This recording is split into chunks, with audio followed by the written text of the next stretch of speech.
Welcome in, Kyler Staley from the Hoosier.com. Basketball, we're talking a lot of football because obviously we're kicking it off week one this week, but basketball not far around the corner, man.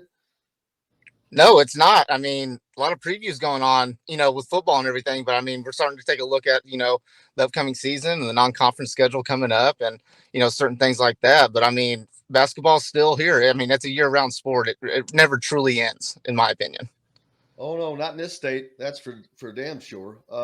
Right now, you have a piece out regarding 5 questions that Mike Woodson's going to have to answer for the upcoming season for the Hoosiers. Number one, of course, no doubt, shooting, outside shooting, man. Who is going to be that guy? Yeah, I mean, when you look at it, I mean, obviously the guy that needs to step up is Miller Kopp in that situation. But I also, mentioned in my piece, look out for those freshmen, Jalen Hood-Schifino, CJ Gunn, and Caleb Banks. Those guys could step up and everything. And with the improved outside jumper with Xavier Johnson as well, that you saw kind of towards the end of the season as another guy to take a look at. And then maybe Anthony Leal steps up, gets some minutes, becomes that, perimeter outside shooter off the bench. I mean, there's a lot of guys that could step up. But I mean, all the guys, all the fans are going to be focusing on Miller Kopp to provide or to produce from the outside there. Yeah, you mentioned in the piece that Indiana was one of the apps not that you needed to tell us, we knew, but one of the worst teams in not only in the Big Ten, but around. But they shot 33% last year. They only hit 206 of 619. And so, and you mentioned that nothing was added a lot in the offseason, although CJ Gunn would argue that, because I would certainly, if he can translate his shooting to the collegiate level, because man, he's got moxie. He does, yes. He's always been confident from behind the arc, and you kind of saw him improve a lot more in his senior year at Lawrence North. We called him Mr. Fourth Quarter. I mean, that guy was hitting shots. Last time I actually watched him play was the Kentucky versus Indiana All-Star game, and that guy had no fear. Shooting from deep, like shooting from the volleyball line. It all just minutes he's going to get. That's really what it comes down to. As far as, is he going to get spot minutes? He's certainly capable of providing that consistency from behind the arc. Is just going to come down to minutes. And being a freshman, I think Mike Woodson has a little hesitancy with some freshmen, depending on who they are. I think we saw that last year. But Jalen Hood-Schifino is, I expect him to probably start. Yeah, me too. Having that dynamic backcourt with Xavier Johnson, it's going to allow both of those guys to play off the ball a little bit more than what they're used to. And I think it's going to be more Jalen Hood-Schifino off the ball, just from, where they are at their positions and stuff. But Jalen Hood-Schifino, as you saw at Montverde Academy, very capable of hitting the outside shot. He's going to be probably doing a lot of slashing. But, the curious thing is going to see how Xavier Johnson transitions into playing off the ball a little bit more. Maybe he will get some spots where he can kind of hit an outside shot. Maybe he'll do a little bit more slashing. But, a lot of questions in that backcourt, but it's going to be a very dynamic one for sure. Another topic mentioned is game planning for a full 40-minute performance for the entire game. Yeah, last year, there was a lot of talk, Indiana, they were pretty much a first half team, would only play first half, look great first half. And then it's kind of like they went away from what, got them a huge lead going into the half or anything like that, or the opposing team would adjust to that. And Indiana would just not have any way to counter those adjustments and everything. But that's a big thing. There was a lot of games last year where, Indiana, it came down to a 1 or 2 possession game where they could have won, and they just struggled closing it out. There was only very few games where, Indiana was completely taken out of the game.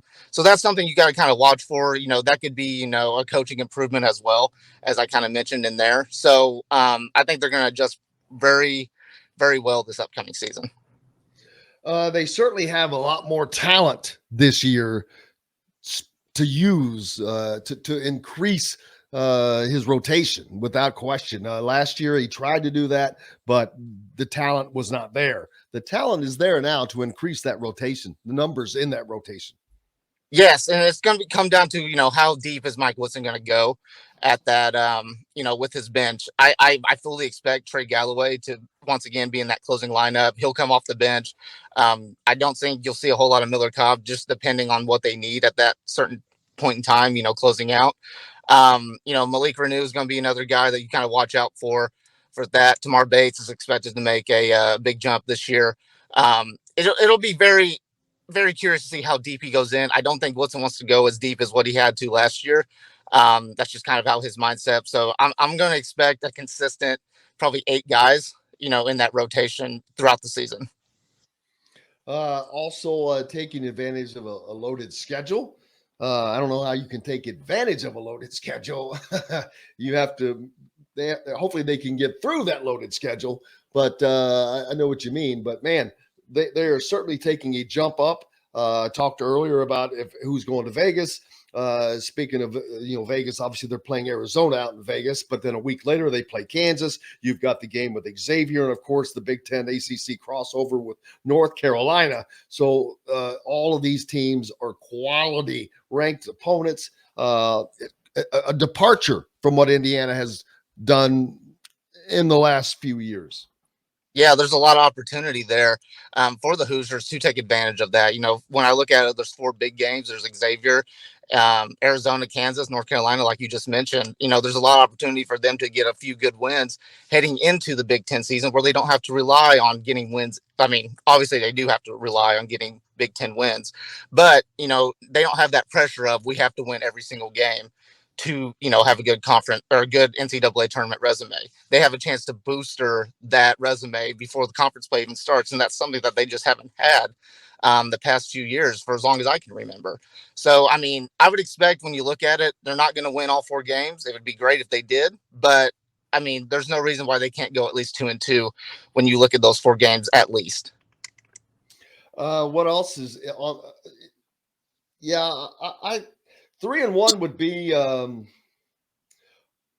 don't know if you'd call it a stretch, but it would be a hell of a start for Indiana because winning at Kansas, I don't care. That's just tough. That's going to be hard. The Arizona game is going to be hard. The North Carolina at home is going to be hard. They're the talent that they're bringing in. So they could actually go 1-3 and it not be and play well. They could still play well and go 1-3. Right. It's not going to hurt them as bad as what you would think if they do go 1-3, as you can said. I mean, that Kansas game. I'm not saying that they are, but I'm just right. Yeah, I know what you meant by that. But that Kansas game, that's going to be very, very difficult. Not a whole lot of teams go in and upset Kansas. I mean, last year, even Kentucky going in and upsetting Kansas was a big shock, and Kentucky's as good as it gets on that. So it's an experience but see, none of these, not one player on Indiana's team has experienced an environment like that. No, not at all. I mean, there is not an environment like they're going into. Not other than because the only environment it would be compared to probably would possibly be Assembly Hall when it is raging. But the fog is raging right now because Kansas is playing well. So it's an environment I don't think that any of them have ever been into. No, they haven't. I mean, they've always got, a lot of those big time games are at Assembly Hall. Very rarely do they go on the road to an environment like that. I mean, they went to Duke a few times the past few years on that. So they got, the players back then in the Tom Crean era got to experience that and everything. But, in the Archie Miller era, there wasn't really all that opportunity for them to go on the road and play that villain, as you would say. So it's definitely going to be an experience. It's just something that they're going to have to really, prepare for. Kansas coming off winning the national title. They're going to be as good as, ever. It could be the top ranked team heading into the season. So, I mean, it's a lot of chance. It's a big opportunity for them, but if they can play well, they can keep it close. I mean, that'll be kind of a mental win for them, I would say. And another part you've got in there, which is very apropos as we get ready to kick off football season, is can Indiana live up to the hype? We saw what happened to the football program last year. Lots of hype coming off of a great year. The basketball program, lots of hype coming in this season with Trace Jackson Davis and Race coming back and Xavier coming back and the new guys that are coming in, the guys who are already here. There's a lot of hype there. They're picked as one of the favorites to win the Big Ten. And now they've got to go out and live up to that bill, not read the headlines, not read and listen to people like us and go do what they have to do. Yeah, and I think that's, Indiana fans have certainly seen that with a lot of things, a lot of athletics, dating back a few years ago and things. There's a lot of times where Indiana's hyped very well in the off season, and then come season time, they just don't live up to that. But, if you look at all the pieces that Woodson's added, the guys returning, Trace Jackson Davis, the non-conference schedule, I mean, everything is being set up for them to have success, to live up for that hype this year. It's just all about them executing at this point. And I think, if you look at those other questions that I asked and everything, if they can somehow improve in those areas, especially in the shooting, continuing to be great on defense, just things like that, playing a full 40-minute game, they have all the opportunity there to live up to this hype. It could be a very, very special season for them. And if they can live up to this hype, it brings Indiana back into that powerhouse of a program, at a national level. Absolutely, and they need that. Race Thompson is also going. I mean, he's not. You got Trace and Race, but Trace Jackson Davis is expected to live up to this hype. I'm not sure that the hype is being put on Race Thompson, but he needs to also. He has to be a huge part for that team to succeed. Yes. The thing to look out for him, he shot it, pretty solid, last year from, stretching the floor, but I think he's going to do that a little bit more consistently this year as well. He's something to work off of. I mean, arguably Indiana returns the best front court in the nation. North Carolina can obviously make a case for that as well, but I mean, those two right there are going to probably be the most dominant front court in the Big Ten. Race obviously doesn't have as much pressure as what Trace does. And that's not necessarily a bad thing, because Race can go out there and he can play his game and play it at a high level. The key is having the best front court, to me, is only going to be good if they can cure the ills at that wing position. And that means that Tamar Bates, Jordan Geronimo, but Tamar Bates is the one that comes to mind. Who's going to be that guy that steps up? I know that Miller Kopp, you mentioned him earlier, but man, he's a fourth-year guy. I'm not expecting improvement from him, or a fifth-year guy, whatever he is. 16 years, however long he's been in college already. He is what he is to me. So I'm not expecting a lot of improvement from him personally, because he's had way enough time and more than enough time to do that. But Tamar Bates, he's a guy that is a lot of people are hoping to make that jump, that first year jump. And he himself is talked about that, wanting to improve upon that, get past some of the stuff that he had to deal with last year. And that could be the biggest surprise for Indiana, even though I know they have freshmen that nothing about on the college level, but Tamar Bates could be a huge piece for this team. Yeah, and let alone, I mean, Tamar Bates has as much hype as what this Indiana team has. People are expecting a lot from him heading into his second year. I mean, he kind of had an up and down season last year, just never really gotten that rhythm and everything. But I mean, he's definitely a guy that can come in and can provide that wing scoring.